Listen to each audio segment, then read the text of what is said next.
Coming up, we're going to look at the importance of evidence-driven marketing with an expert who also likes straight talk. We're going to make the most of second chances, figure out how we can talk to strangers better. And in the latest innovation, we're going to tell you the company quietly preparing for an IPO. At least there's no comment, but we're going to get to the bottom of it anyway. Business Security Weekly starts now. This is Security Weekly, for security professionals, by security professionals.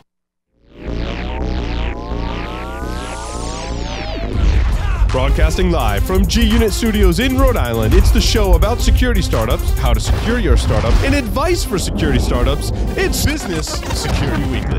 Need it from the top.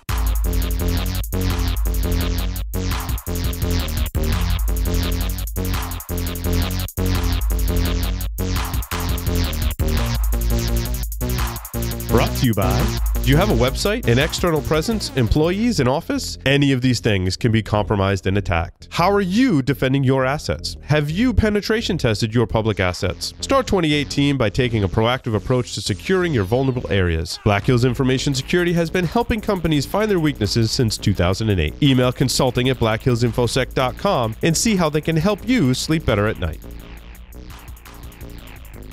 Hey, everybody, and welcome to Business Security Weekly. This is episode number 79. We're getting up there. I feel old now. It's recorded Friday, March 23rd, 2018.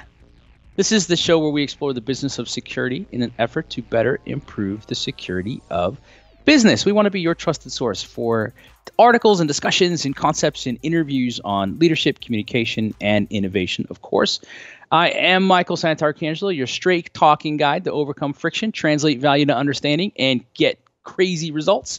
Joining me from G-Unit Studios in Rhode Island, not stranded poolside with the rest of the team, is the man, he's got to be tired of snow by now, Paul Asadorian. Thank you very much, Michael. I am so excited for today's show. I'm not, usually when we get to this point on Friday, I've done like 7 or 8 other shows.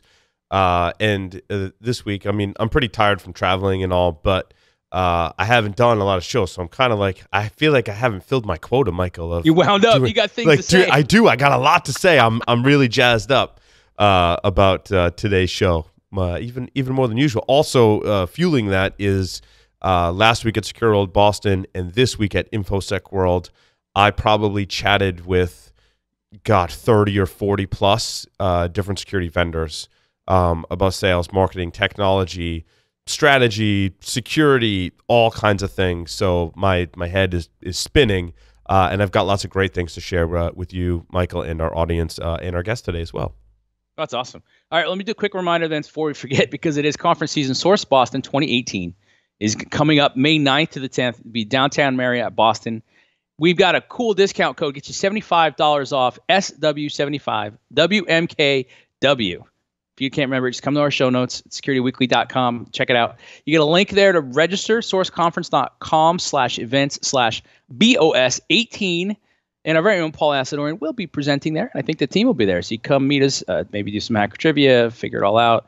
You can say you met Paul in person and shook his hand. It'll be like if you ever saw Ocean's 13, but you shook the hand of Sinatra. It's going to be, but you shook the hand of Paul Asadorian. And that's how I'm going to make it work in the future.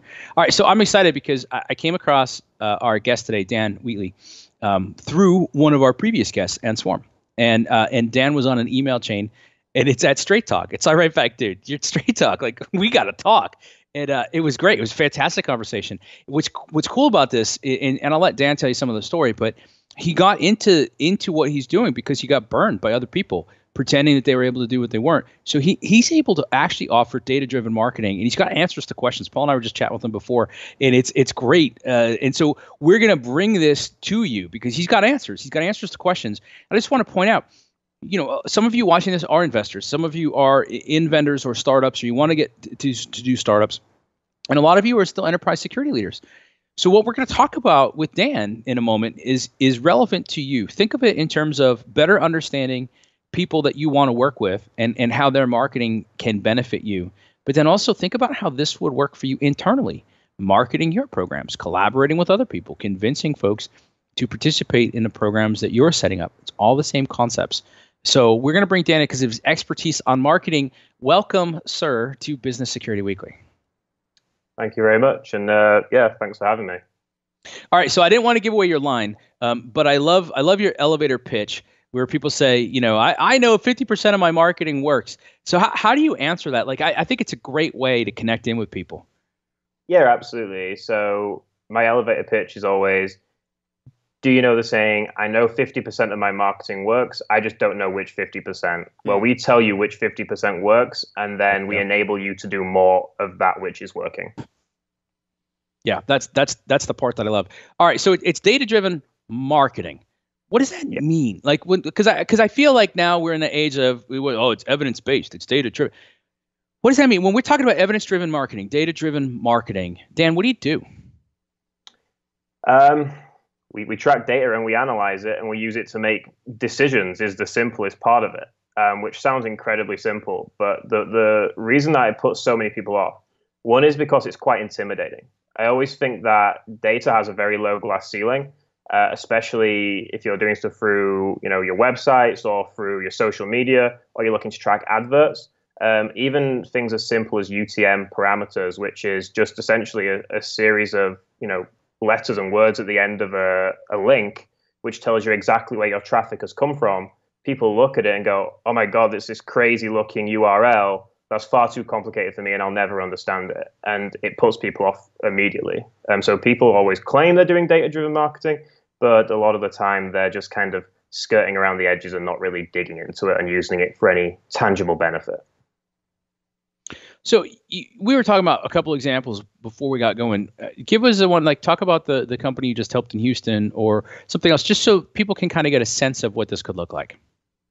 Yeah, absolutely. So I'll give you like the specific data which has been really valuable to them recently, but then we can also talk wider about how we've helped them as a business. So they're a company that they had an existing company and they were selling LED lighting and they were selling it direct to distributors. And their average sale cost was around $10,000. Okay. Now, what they were trying to do was move more to selling to the end user. And they were trying to then do more mass sales, but smaller value. But what they actually found out was that the sales that they did have were at a high value, but they weren't getting very many of them. And they were really struggling to scale, and they couldn't understand why. So we really dug into the data, and we were looking at what was going on their website, and we actually found that people were incredibly engaged. They were spending, 5, 6, 7 minutes on the site, looking at 8 pages per visit. Wow. Lots of return visitors, a few thousand individuals every single month, and they were just like, okay, we're seeing everything that these blogs are telling us is perfect, but we don't have any sales. So what we were able to do is really dig to that next level of data and understand that actually the average sort of persona of people that were visiting their site were really kind of anti-online. Like a lot of them had never, ever made a single purchase online. They had never really got involved with an online community. So what we actually did was we changed the way we were targeting them, and we started getting phone numbers for them. And we worked with them to grow basically like a sales team. So we were then using our work in terms of generating visitors and leads, analyzing the data, and then passing the data of certain names and phone numbers to the sales team and saying, hey, call these people because they're ready for a phone call. And then they were just reaching out to them. And we've been doing that for about a month. And we've been able to generate $250,000 into their sales pipeline in the past 4 weeks doing that. Dan, is that because if you're buying something that is super expensive, like a high-end item, and you're in a much smaller market of people who are looking for that higher price tag item, I feel like when I've done some of that shopping, if I want to spend what would be considered a lot of money on a particular item, that I have like a lot of objections. Because I'm like, I don't know if that's worth it because it's so expensive. I understand it might be a great product, and that's why I'm spending all the time on the website. But Absolutely. Did the sales team basically just help those people overcome their objections? Yes and no. A lot of the time, what we were actually seeing was they'd ring people up and they'd be like, "Oh, I was going to place that order last night, and then I just decided against it because I've heard all these horror stories about buying things online, which, that was just the demographic. They were just really anti-internet. I think you're right, though. For higher end ticket items, there's typically a much longer sales cycle anyway, and you need to be in front of these people for longer. Mm-hmm. And I always think it's good to have various touch points.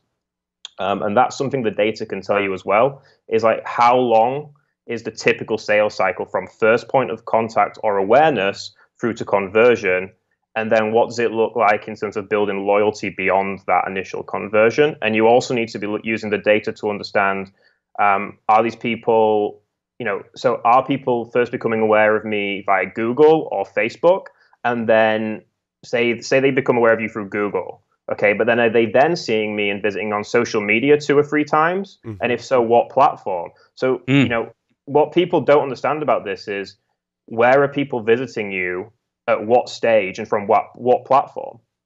And that's on high and low end ticket purchases. I mean, even something for $2, very rarely do we just go to a site we've never visited before or known about and buy.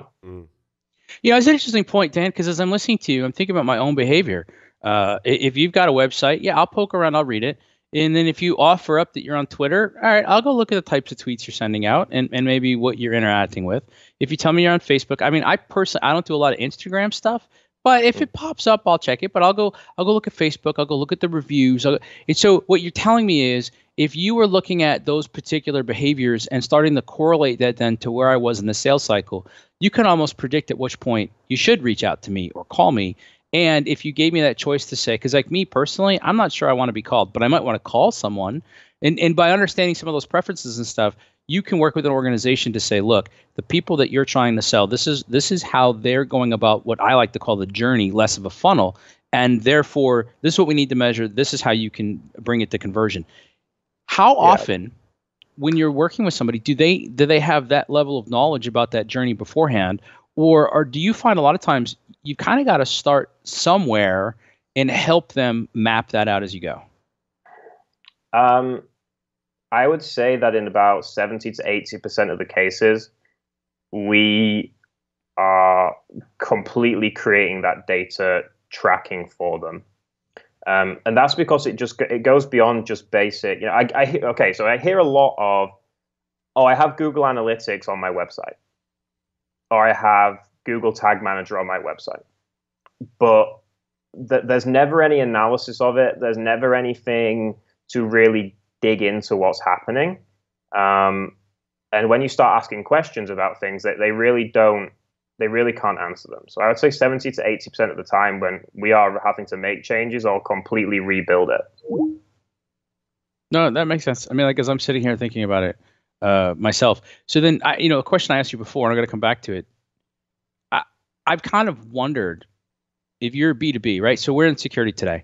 How many people in security, right? So those of you watching, how many of you go to Facebook or go to LinkedIn or use Twitter or use Google? And so, Dan, I mean, do you find that as a business, in a business-to-business scenario, do I need to be thinking about, I got to be on all the platforms? Like, if I'm not using Instagram stories today, and I'm not doing Twitter, and I'm not on Facebook, I mean, is it overwhelming, or does social even matter? I mean, it sounds like from the conversation it matters. How do you process this with somebody who either says they want to do it all, or somebody says, I don't want to do any of it? Is there a Goldilocks just right to it? How do you approach that? Yeah, absolutely, there is. And in a weird way, I'd almost rather have someone say, I don't want to do any of it, than someone who says, I want to do all of it.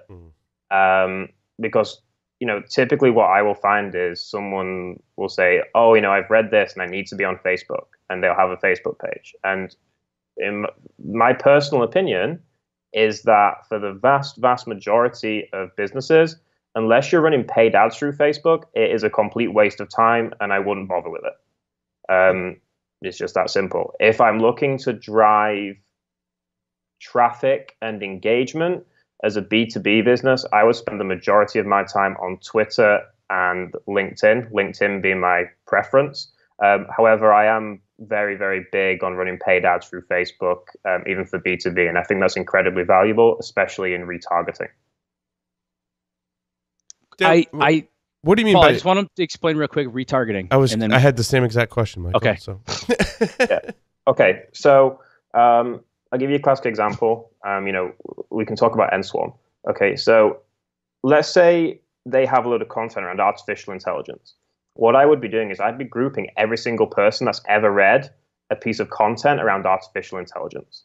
And then I would take that audience and I would show them an ad about artificial intelligence, and I would retarget them on Facebook or something like that. And the reason I do it that way is because Facebook has such a huge database of people that people are going to be on there.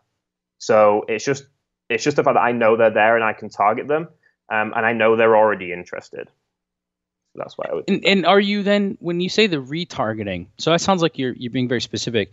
Are you then also, as part of retargeting, people that have engaged with you at one point or another or more, or how does that come into play?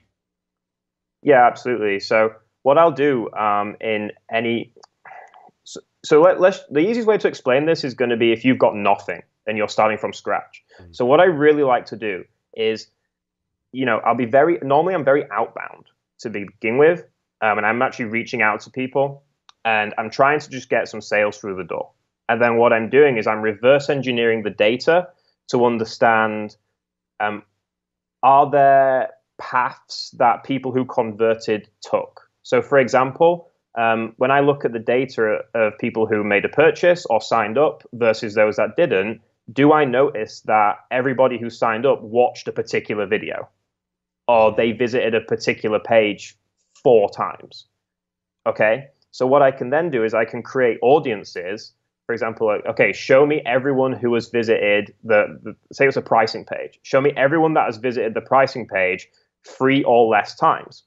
And then I know I've then got a primed audience that if I can bring them back maybe one more time, get them on the pricing page, and then answer a couple of their objections, either through my advert copy or an advert video, I know I can convert them people into signups, and I'm doing it through a really data-driven way, and I'm not guessing at it in the slightest. That's a lot more scientific than I've thought about it in the past, Dan. I think that's very insightful. I just kind of looked at it as touch points in general.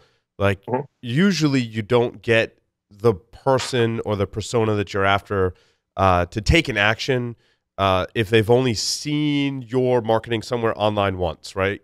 Usually they've got to hear about you at a trade show. They've got to find you in a Google search. They got to see you in a Facebook ad. They got to hear about you on a podcast. And once they do all that, like then they'll funnel into a sale. But your approach is a lot more scientific and really slicing through the data on those campaigns to bring people back, which I think is great.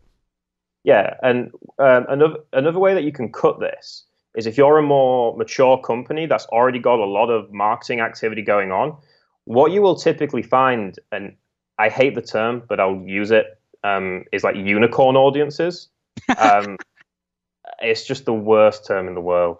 But basically what you might find is, so say you were looking at the data and you were saying, okay, we know that on average it takes 45 days from first awareness to conversion. What you can actually do is dig into that data and go, actually, if we target males between the age of, let's say, 30 and 45 who are in the United States and they are iPhone users, they actually convert in 25 days. So you can then pull that audience out and start targeting them because you know you can convert them a little bit quicker. And that doesn't exclude the other audiences then, right? This is basically saying we can still sell to other people, but this group, they seem to be faster conversions, stronger, loyal users, and that's a great way to build a business. But that doesn't become exclusive then, right? No, it doesn't become exclusive. You know, the way things are going is it's becoming more and more personal. Okay, and that is all you're doing. You're making it more personal. And I'll give you another. If you've got here's another like cool tip, by the way, that I'll be using with my client in Houston. They have 5 people in their sales team. So one of the things that I'm starting to do is pull out the list, because they have like 500 people each that they speak to. I take that 500 people, I create an audience, and then I can target them with an advert. Now, let's say their sales rep is called John. Okay. I can put a picture of John and a little quote saying, oh, hey, come back, have a chat with John. Let's see how we can help with your quotation needs. And it's only going to people that have spoken to John 4 or 5 times and have done business with us, but yet they're seeing it. And it's really personal. and it's unique to each individual. So that's the way to go about it. Yeah, and I can see now if you get that at the right time and in the right place because you've studied it, it's not creepy stalking. It's like, you know what, I should call John. And now you know what their face looks like, and you've had enough interactions with them, and you put all those different pieces together. So you opened up talking about a lot of times in marketing, we don't know what is and isn't marketing.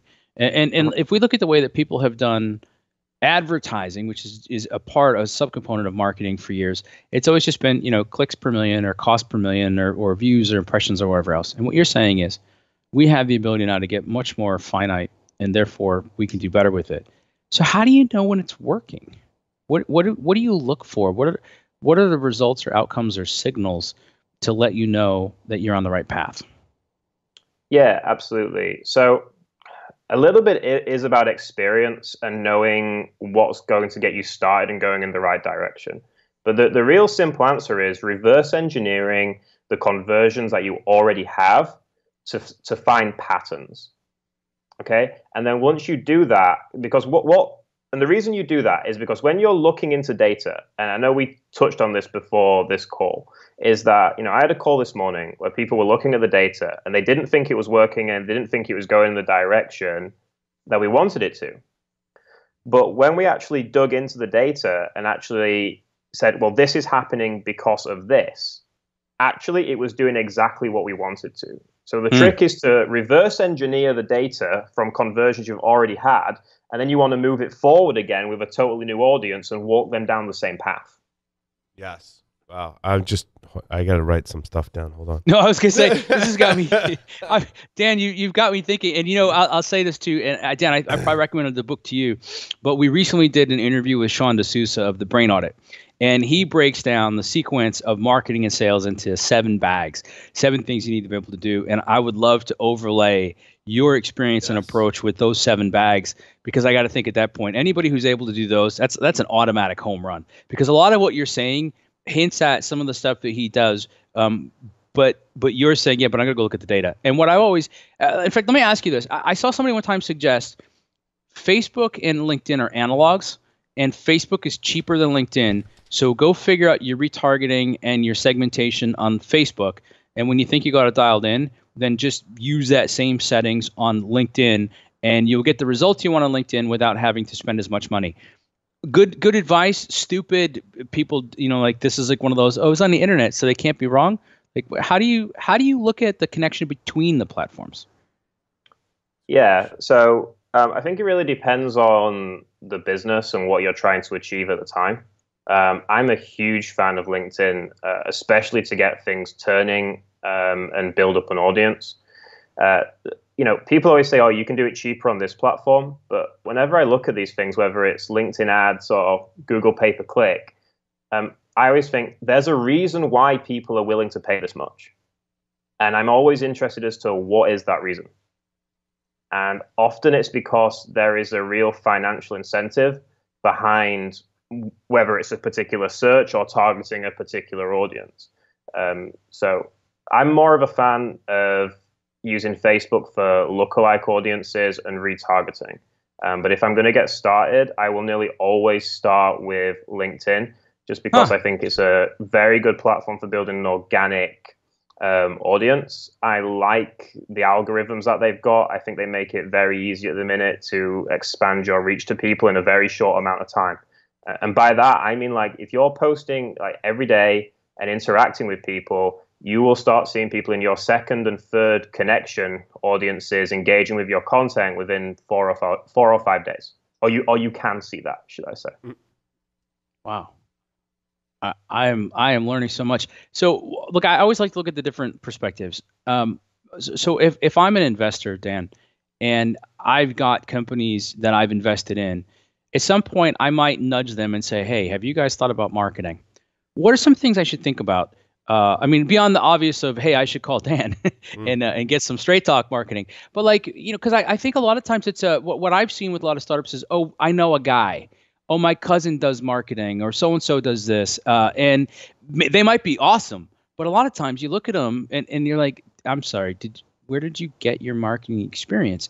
So how can somebody who's an investor who genuinely wants a startup or a vendor to succeed, What are some things that they should be looking for or thinking about to help make better decisions when it comes to marketing?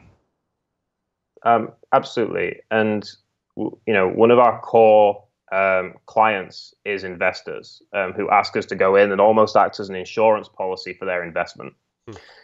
Makes sense. And Smart. we do a lot with tech companies, and what I think we need to agree upon first of all is that the investment world at the moment is not what it was 10 years ago.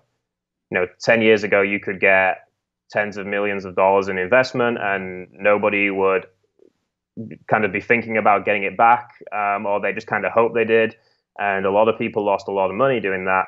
And investors are becoming much more savvy, which is obviously a great opportunity for people like ourselves. So if I was an investor, just across the board, never mind just marketing, I would want solid metrics in place that track 3 to 5 core KPIs, and I would want them reported on every single month with a detailed analysis of why the results we are seeing are happening. And that really would be my advice to investors: is don't look at it as marketing, look at it as the whole, and decide upon some KPIs. That's great advice. Bringing it down to 3 to 5 KPIs. Why are those your KPIs? Show me what your month to month looks like. Give me an analysis. I mean, Paul, that feels to me analogous to asking like internal teams in security, same questions. And well, so, sure, yeah, and it's the question that I most often have of our own social media and SEO strategy is I know that there's a certain percentage that represents organic growth. Like we've done nothing but publish content and our numbers go up. Now, we've also taken some actions to maybe increase our SEO either on Google or the various social media platforms. My question is, how do I separate that out from organic growth? And how do I measure it and know that I did this one thing and that was a 20% increase and that's what I need to do more of? And Dan, it sounds like that's exactly what you do. Yeah, it is. And to answer your question, we might as well do it on the call, is what I would be doing is I'd be looking through my audience of people that engage with the show, and I'd be looking for like the most engaged individuals, and preferably have an audience of, at least 1,000 people. Then I'd be looking to build a list, like an email list or from that. And I would use that to go into something like Facebook. I would use it to create a lookalike audience based only in the United States with a 1% similarity. And then I would target them with an ad very specific to like what you guys do. And then I would use that to drive traffic. I would then use my data to kind of, target who to focus on who I should retarget and bring back again, and increase my subscribers further or increase listeners or whatever the end goal is, whether that's lead generation or whether that's making a purchase. Yeah. And I think that's hugely helpful to our listeners who work for a security vendor and are our sponsors, right? I mean, we very much help them with content. We generate content, but we also tell them you should use this on social media. That's sometimes as far as we go with it. But your advice really helps them take advantage once they identify the audience. Now they have some content to choose from as to maybe that's what they show that particular audience. So that's some really good advice, especially for startups that are looking for raising brand awareness, which is typically what I hear from startups like, no one knows who we are yet. And there's varying degrees of success with SEO. And Dan, I thought your suggestions for how to embark on that journey were really good. If it's a new business, okay, and I'll give you this piece of advice now. If you are a new business and you are listening to this, never, ever just focus on SEO. Do not ever just do that. Always have it, especially for the first 12 to 24 months, have it as the secondary piece that you're working on, because it will take you a minimum of 6 months. No matter what other people are telling you, it will take you a minimum of 6 months to see really solid results. Okay? So if you want to have like a content marketing strategy and then use that to be sort of kind of underpinned by your SEO work, that's great. And they work really well together. But don't, for the life of you, just focus on SEO. And if it's a brand new business, I'm a huge advocate of especially if you don't have a huge budget, I'm a huge advocate of outbound marketing. Like, I'm very much outbound to get started, inbound to scale and grow. Gotcha. And so that number one thing, what should you be working on rather than SEO? Is it content, generating content? So it really depends on the business. And what I think we need to realize is there's a lot of overlap. So on the content, one thing I would say is I hate the phrase that, I'm going to create valuable content, because it kind of alludes to the idea that there's people out there going, no, I'm going to make some crappy content. It'll be fine. Don't worry about it. Like, there's nobody out there doing that. So you've got to create content that is genuinely valuable and is actually not another, hey, here's 10 SEO tools that you didn't know about, because there's a million articles like that. In fact, there's probably 5 million. But do something that's genuinely valuable if you're going to do content for people. But I would then use that to get, if I'm a new company, I'd be using a few core pieces of content that really demonstrate my value, to then support my outreach campaign, which would be on LinkedIn and Twitter, where I'd be generating conversations and trying to get on phone calls with people, or just, generating conversations through posts and building it that way and using those core pieces of content to demonstrate my expertise. And that is exactly what I did. And when I say high value content, I will give you I'll tell you the exact piece of content that I started this out with. I created a piece of content that showed people how to edit a MailChimp sign-up form on their website with hidden fields that automatically populated with the source of the traffic. So if somebody came from LinkedIn and signed up, it would say they came from LinkedIn. And if they came from Twitter, it would say they came from Twitter. So that you could then have this list of signups, but you knew exactly which platform had driven that final step leading to a signup. Sorry, I'm taking notes.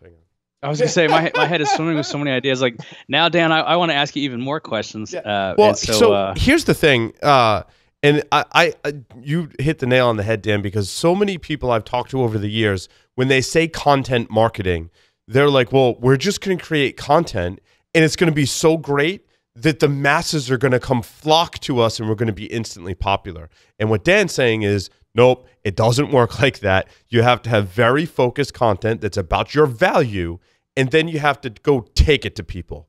And that's where I think why I haven't really liked the term content marketing over the years. But as Dan describes it, that's the way you should be doing content marketing. Yeah, absolutely. And, I think the other thing that people really struggle with is, what type of content should I be creating? Okay, so then this is kind of like the social media question again. Like, do I do everything or nothing? Right. What I would say is, like, everybody has their own area of content that they're most comfortable with and they're best at producing. Mine is getting in front of people and talking and doing things like this. Although I do write a lot as well, it's just not my preferred medium. But sometimes you have to do it. But I would always focus on whatever your preferred medium is. Just focus on that to begin with. And then also, if you're looking for content ideas, one of my biggest kind of tips is to use a tool called Buzzsumo. I'm not affiliated with them, they don't pay me or anything. I just think it's a fantastic tool. And what you can do with that is you can put authors, you can put specific websites, you can put topics in, and it will show you the most engaged with content in that sector or by that author or on that website. And you can then analyze that because it's got a lot of analytical tools. So if I was looking around security, it could actually show me, which days of the week get the most engagement, what type of content gets the most engagement, what length of content gets the most engagement. And then what it also does is it will show you a piece of content in that industry. So let's just stick with lead generation for an easy one. And let's say there was the number one piece was 5 strategies to generate leads through LinkedIn in 2018. Okay. Well, what it then does is it shows you everybody that shared that piece of content, right, on Twitter. So what I would be doing is if that was relevant to me, I'd be reading it. I'd be taking what lessons I can. I'd be improving upon it if I had the knowledge to do so. And then I'd be reaching out to the author. I'd be reaching out to all these people that shared it and just go, hey, I found this article that you wrote, or I saw that you shared it, and I've kind of written this, version of 2.0. You might be interested in having a look, and I'd be sending them a link to check it out.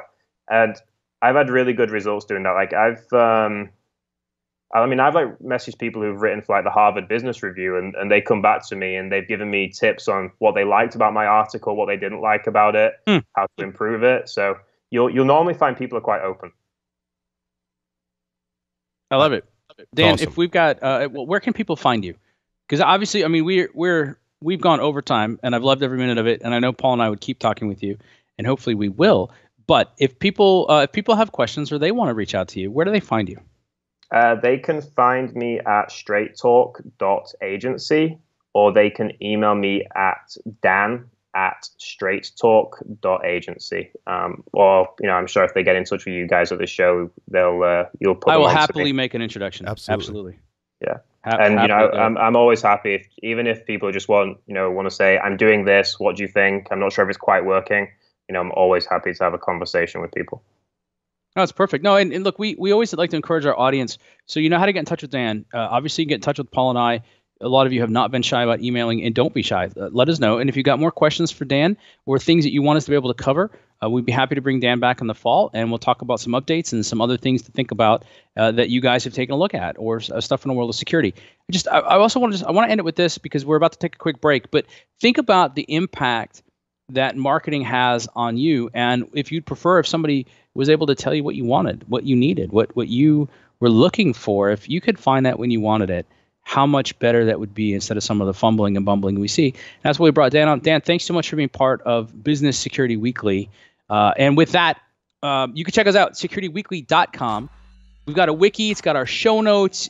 You can see all the shows that Paul is part of. So if you're like me and you can't get enough Paul, and let's be fair, who can? securityweekly.com is the place for you. When we come back, we're going to tell you how to make the most of second chances and how you can talk to strangers and maybe why you want to. Be right back.